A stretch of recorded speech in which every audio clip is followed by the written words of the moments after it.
yang sedang menjaga sang tertidur. Di sana Liu meminta maaf sekaligus berterima kasih karena sudah menyelamatkan nyawanya. Ia tak menyangka kalau Ninki memang prajurit terkuat seperti apa yang dikatakan oleh ketua Ma sebelumnya.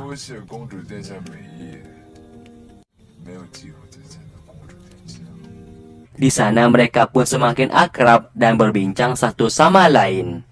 Sesaat, Liu menceritakan alasan ia dikejar oleh suku Mo, dan kita pun dibawa flashback ke masa lalu, yang dimana ibu tiri yang dimiliki oleh Liu sedang memasukkan jiwa jahat kepada ayahnya.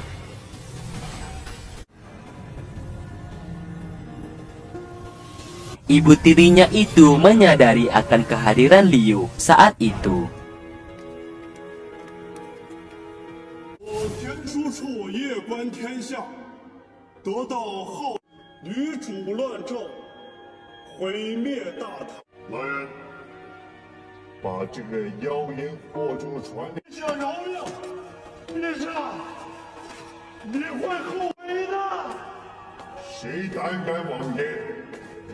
Maka dari itu, di saat Liu beranjak dewasa, ia pun dikirim oleh ibu tirinya ke suku Mo untuk menikah dengan ketua Mo, agar Liu ini tidak menceritakan perbuatan ibu tirinya itu kepada ayahnya.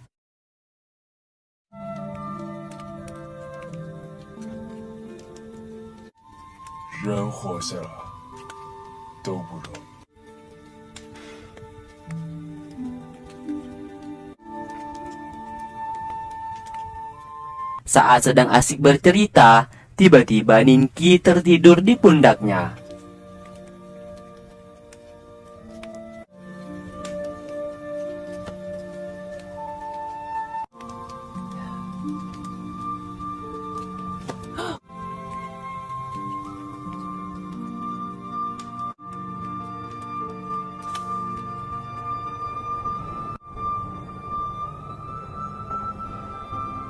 Hingga esok hari menjelang, mereka berdua pun dihampiri oleh pasukan dari negara Tang untuk menyelamatkan sang putri.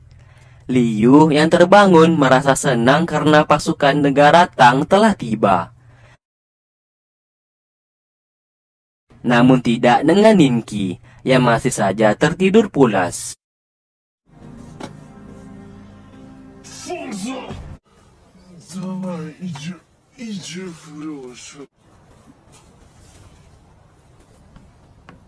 Dan pada akhirnya mereka pun berpisah.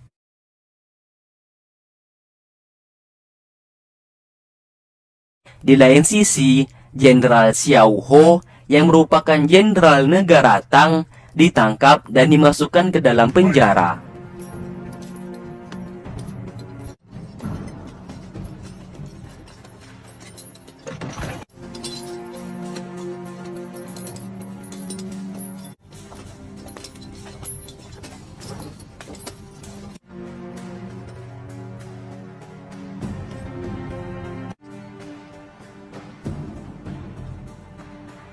Sang raja lalu datang ke sana dan mengusir semua pasukan.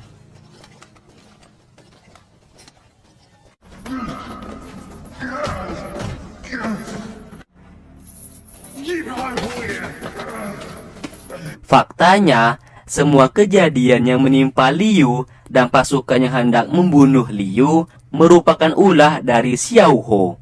Dan Xiao Ho berniat membunuh putri Liu. Tentu saja Zhong Yi menjadi marah dan memukulnya, karena orang yang hendak dibunuh oleh Xiao Ho merupakan anak dari Zhong Yi. Tentu saja sang raja ini sangat tidak terima kalau anaknya hendak dibunuh. Tak lama kemudian, Xiao Tian yang merupakan istri kedua dari sang raja ini datang ke sana.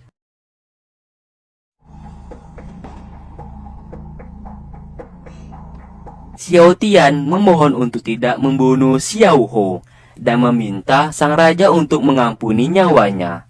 Sang raja pun akan mengampuni Xiao Ho dan menuruti permintaan istri keduanya tersebut.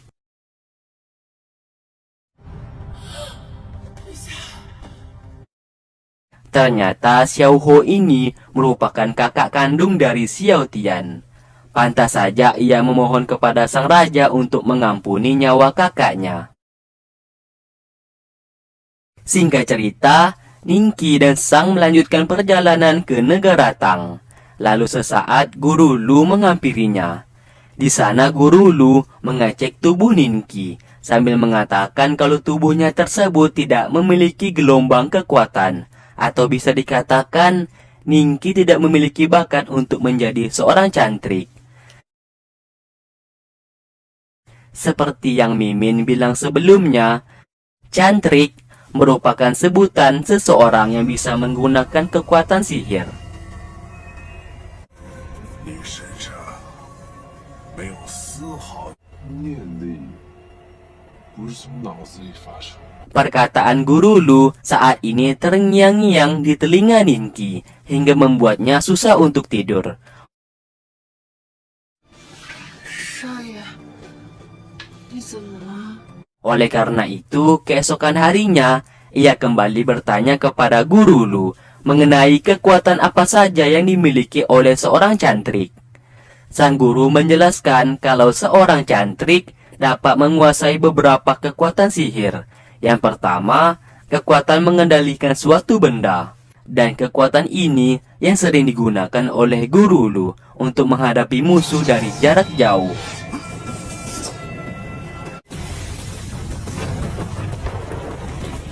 Kedua, ada kekuatan terbang. Kekuatan ini dapat membuat seseorang ringan seperti daun dan dapat mengendalikan elemen tanah sebagai senjata untuk menyerang.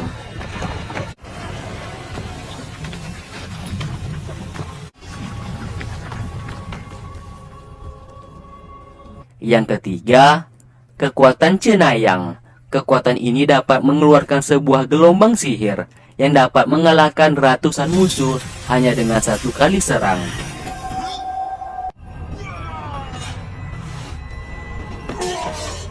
Mendengarkan semuanya itu, Ningki bertambah semangat dan ingin sesegera mungkin masuk ke dalam akademi. Meskipun ia tahu tubuhnya saat ini tidak memiliki bakat untuk mempelajari semua ilmu sihir tersebut. Namun ia tetap bertekad agar bisa menjadi lebih kuat. Di saat itu, Ningki dan Sang akhirnya telah tiba di negara Tang. Di gerbang masuk, mereka melihat ada sebuah patung yang terlihat aneh. Dan benar saja, patung itu seketika mengeluarkan aura jahat yang seketika membuat langit menjadi gelap dan turun hujan.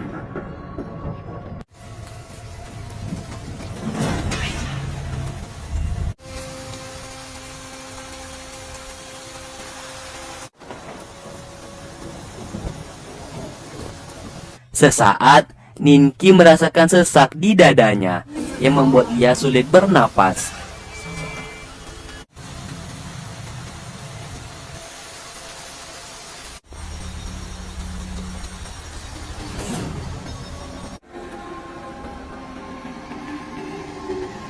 Tiba-tiba, rintik hujan tersebut menjadi terhenti dan cuaca kembali cerah.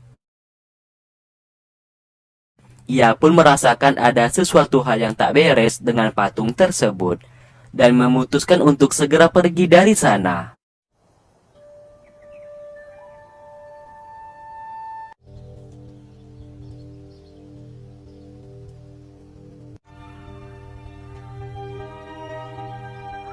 Setelah itu mereka pun melanjutkan perjalanan dan tiba di sebuah tempat yang tidak berpenghuni.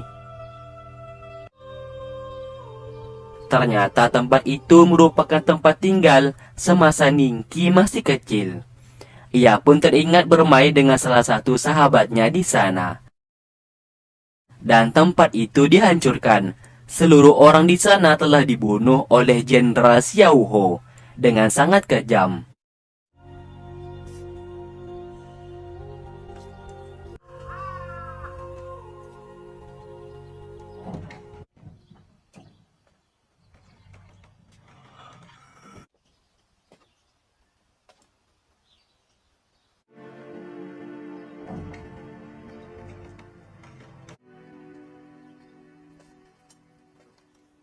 Di istana negara Tang, Liu menghampiri adik laki-lakinya yang bernama Hu Yian.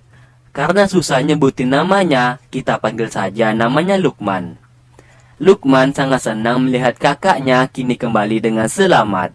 Semua acara yang ia buat di sana merupakan salah satu bentuk sambutan untuk menyambut kakaknya yang telah kembali. 要表演起来，快！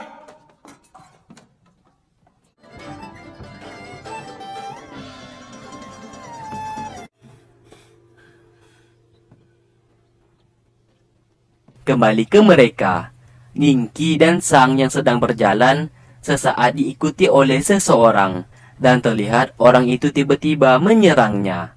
Ningki dengan cepat menahan orang tersebut.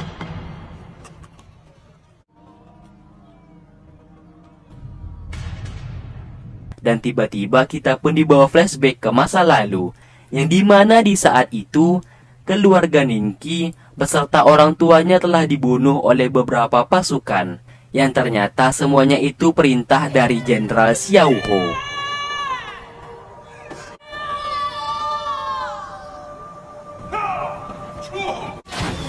Bahkan adiknya pun dibunuh secara tragis. Sesaat ia yang hendak dibunuh diselamatkan oleh anak kecil dan berhasil membunuh salah satu pasukan tersebut.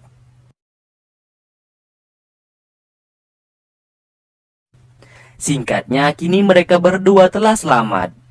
Ningki lalu berkenalan dengan orang yang telah menyelamatkannya, yang bernama Zhao Er. Dan mulai hari itu, mereka berdua sepakat untuk membalaskan dendam kematian keluarga mereka kepada Jenderal Xiao Ho. Sedikit info, Jenderal Xiao Ho ini merupakan pemimpin pasukan dari negara Tang. Oke, lanjut. Mereka berdua pun berpelukan karena sudah tidak bertemu selama 15 tahun lamanya. Lalu mereka pun lanjut mengobrol di sebuah kedai.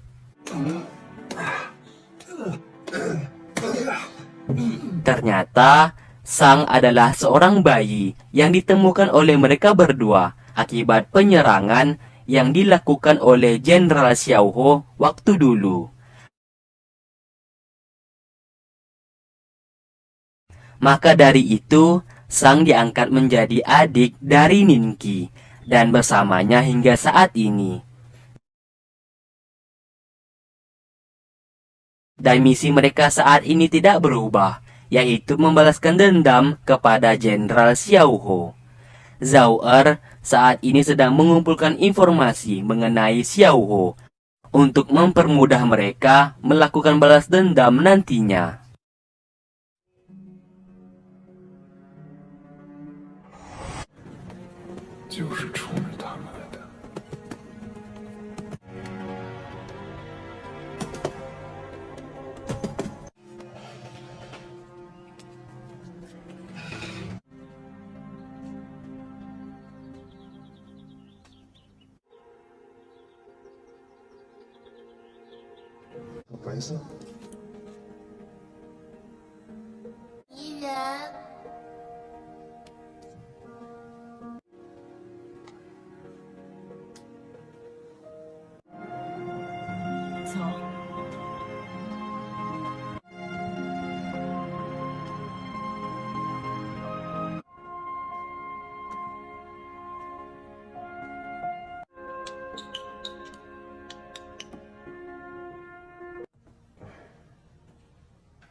Dan part kedua pun selesai. Oke, terima kasih buat kalian sudah stay tune terus di channel ini dan menunggu video-video yang aku upload. Sampai berjumpa di part berikutnya.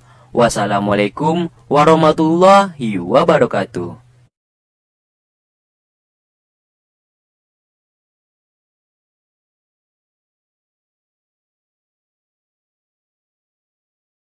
Ningki dan Sang saat ini telah menemukan tempat tinggal, dan tempat tinggal itu akan mereka jadikan sebagai sebuah toko.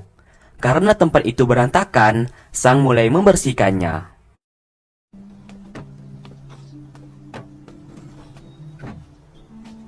Lalu setelah itu, kini toko mereka telah berhasil dibuka.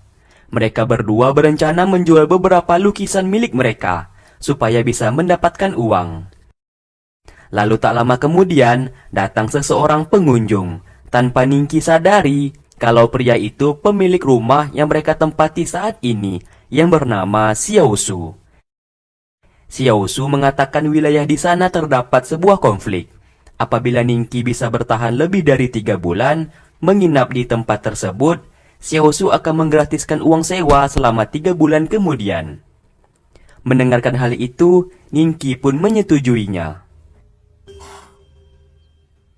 Di Istana Negara Tang, di sini Liu ingin adiknya itu bekerja sama dengannya untuk membuat ayah mereka menjadi sadar kalau istri kedua dari ayah mereka itu sangatlah jahat, dan Liu memiliki sebuah rencana untuk menyingkirkan ibu tiri mereka. Di lain sisi, Zhao Er sedang menjalankan misinya untuk menjadi mata-mata agar mendapatkan informasi mengenai Jenderal Xiao Ho. Namun ia tidak menemukan keberadaan Jenderal Xiao Ho saat ini. Ia pun terus mengikuti anak buah dari Jenderal Xiao Ho tersebut.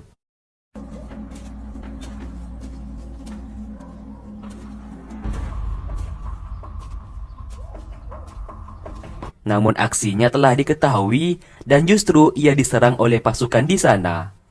Mau tidak mau ia pun melawan para pasukan dan berusaha kabur dari sana.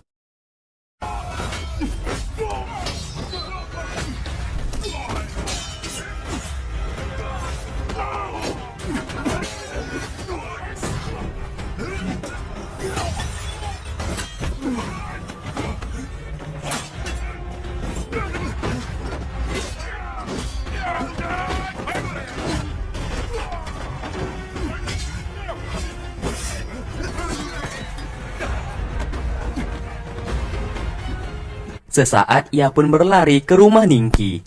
Namun saat itu, Ningki tidak berada di rumah.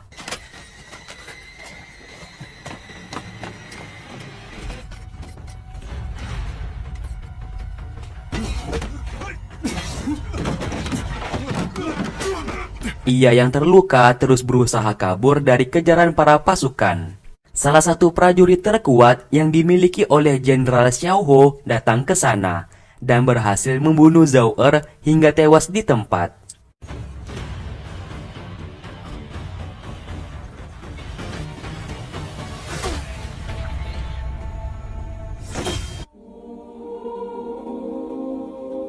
Singkat cerita, Ningki dan Sang pulang ke rumah, dan mereka mendapati bercak darah yang menempel di rumahnya. Sesaat mereka melihat Zhao Er yang telah tewas, yang melintas di depan rumah mereka, yang saat itu dibawa oleh beberapa pasukan. Tentu saja hal tersebut membuat Ningki merasa terkejut, dan ia seperti tidak menyangka kalau sahabatnya telah tewas di sana. Di malam harinya, Ningki masih bersedih atas kematian sahabatnya itu. Sesaat, Sang menemukan sebuah surat dari Zhao Er di tumpukan sayur. Melihat hal itu, Ningki pergi ke lokasi tempat Zhao Er terbunuh. Dari sinilah, Ningki menyadari kalau gerak-gerik mereka telah diketahui oleh Xiao Ho. Dendamnya kepada Xiao Ho semakin membesar.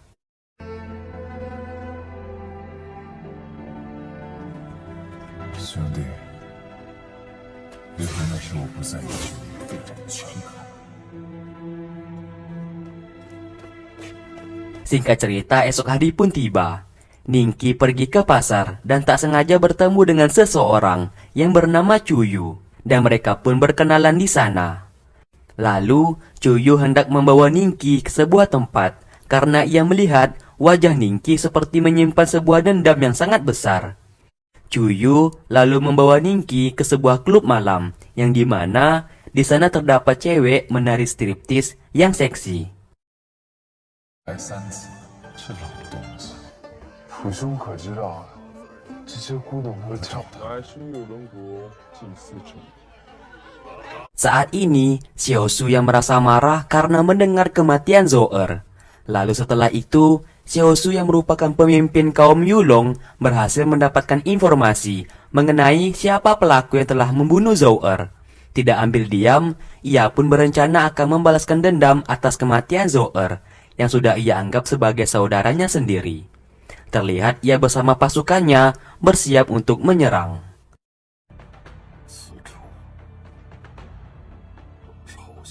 Di malam harinya, Ningqi mencari informasi dan pergi ke salah satu petinggi kerajaan.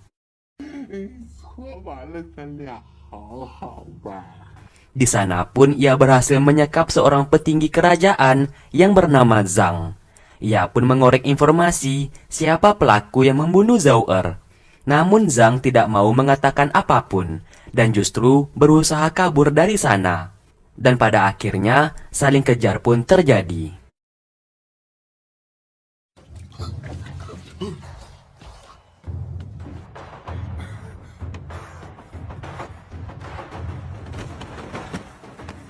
Di waktu bersamaan, Xiao Su yang sedang mencari makan tak sengaja melihat kehebatan yang dimiliki oleh Ningqi.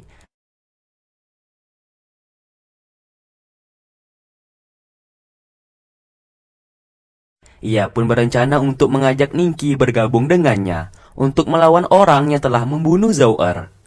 Apesnya, Zhang yang hampir berhasil kabur tidak sengaja tersandung dan langsung tewas di sana dan mati konyol.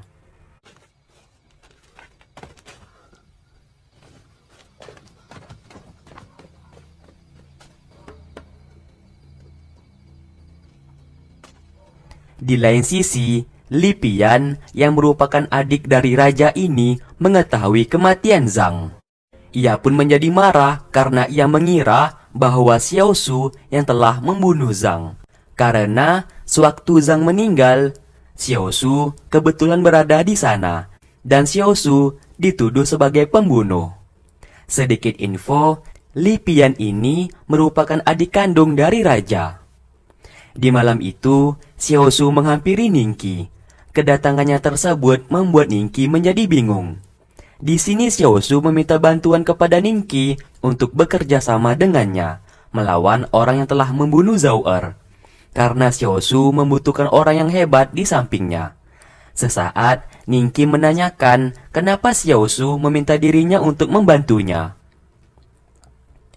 Xiao Su menjawab kalau ia telah melihat kehebatan Ningqi kemarin malam. Di saat Ningqi kemarin sempat mengejar salah satu petinggi kerajaan Tang, yang saat ini telah tewas. Ia mengatakan Li Pian, adik kandung dari sang raja, telah menuduhnya membunuh Zhang, karena di waktu bersamaan ia berada di sana, di saat Zhang tewas. Akhirnya, Ningqi pun menyetujui permintaan tersebut, karena Zoer juga merupakan sahabat darinya. 天下第一大帮的帮主都这么谦虚，准备一下吧。我到对。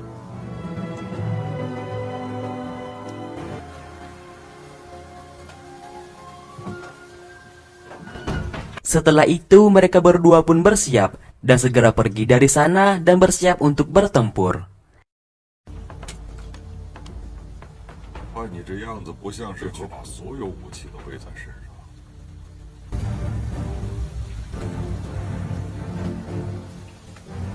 Di perjalanan, mereka pun dihadang oleh beberapa pasukan, dan pasukan ini merupakan suruhan dari Li Pian yang ingin membunuh Xiao Su, karena Xiao Su dianggap telah membunuh petinggi kerajaan, yaitu Zhang. Pertempuran pun tak dapat terelakkan.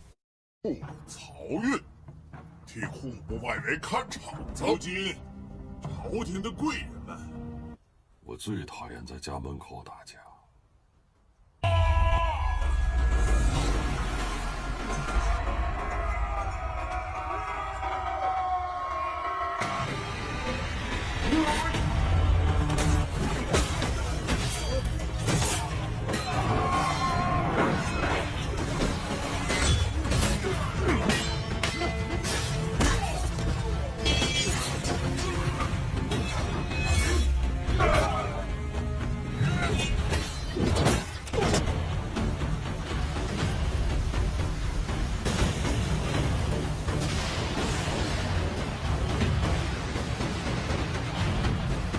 Sesaat, Ningqi yang melihat kehebatan dari Xiao Su mulai menyadari bahwa Xiao Su bukanlah orang biasa. Terlihat Xiao Su menggunakan kemampuan berpedangnya dan melibas habis seluruh musuh di hadapannya.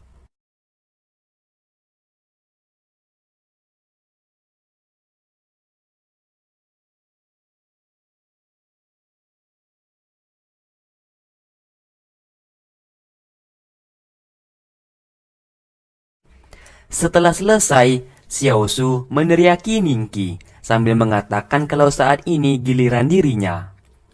Ningqi dengan kemampuan berpedangnya mulai unjuk gigi dan melibas habis musuh di depannya, dan pertarungan epik pun terjadi.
Singkatnya, setelah berhasil membunuh seluruh pasukan, kini mereka tiba di depan rumah orang yang telah membunuh Zhao Er, dan orang yang membunuh Zhao Er bernama Ziying. Sesaat, Xiao Su memberikan kain hitam kepada Ningqi untuk menutupi wajahnya agar tidak dikenali.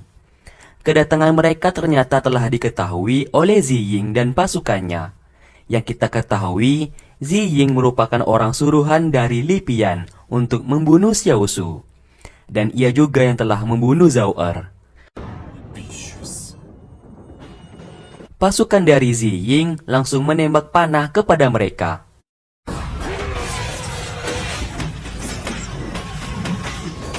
Ningqi yang sudah bersiap untuk melawan, tiba-tiba sesaat terdiam karena melihat Xiao Su mengeluarkan kekuatan sihirnya dan menahan seluruh anak panah tanpa menyentuh sama sekali.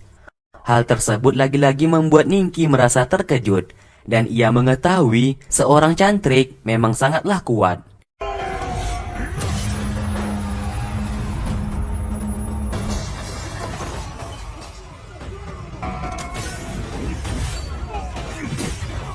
Setelah itu, terlihat Ziying dan Xiao Su mulai melakukan pertempuran antara roh, yang dimana pertempuran roh hanya bisa dilakukan untuk orang yang memiliki kekuatan cantrik saja. Sebelumnya Mimin udah menjelaskan bahwa cantrik adalah kekuatan sihir setelah seseorang mengikuti sekolah akademi. Ningqi yang berada di sana dengan sigap menjaga tubuh Xiao Su dari semua serangan pasukan. Di lain sisi, pertarungan sengit pun terjadi.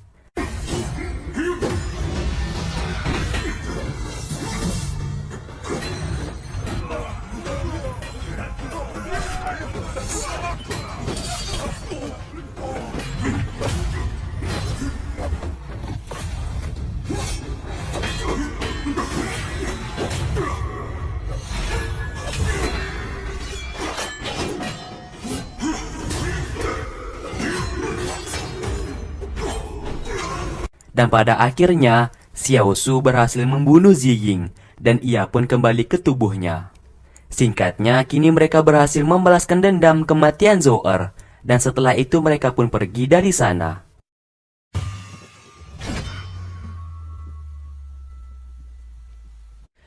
Di tengah perjalanan pulang, tiba-tiba mereka bertemu dengan seseorang yang sangat kuat. Bahkan saking kuatnya, Xiao Su tak mampu berdiri karena terkena kekuatan sihir yang sangat hebat.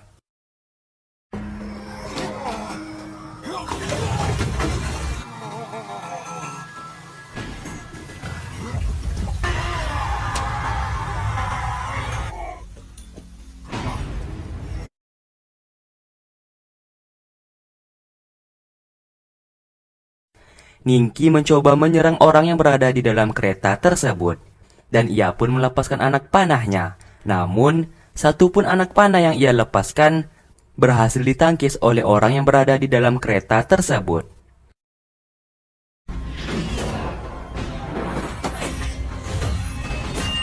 Di saat ia hendak menyerang dengan pedangnya, ia pun terlempar jauh.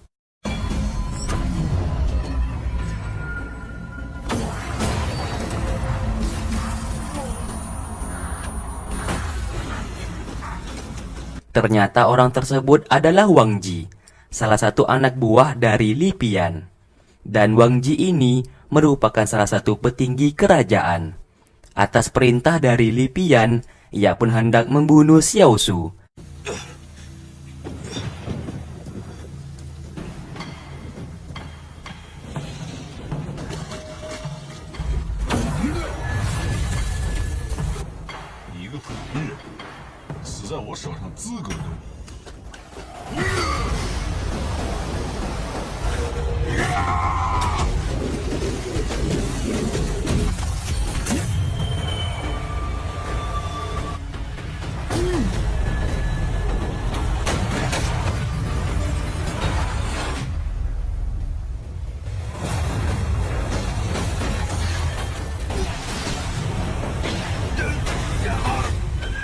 Namun tiba-tiba, ia dihentikan oleh seorang kakek legend yang super duper kuat.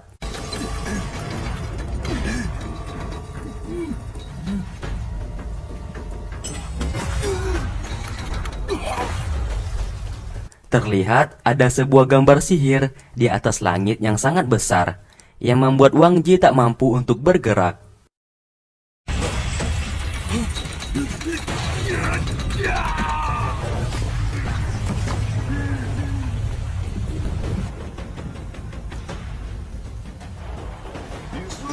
Ternyata kakek legend ini salah satu master yang berada di sekolah akademi. Dan si kakek legend meminta Wang Ji untuk berhenti. Dan ia pun membawanya pergi dari sana.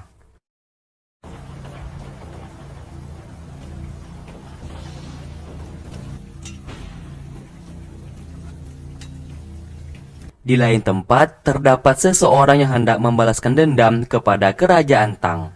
Dan ia bernama Ming.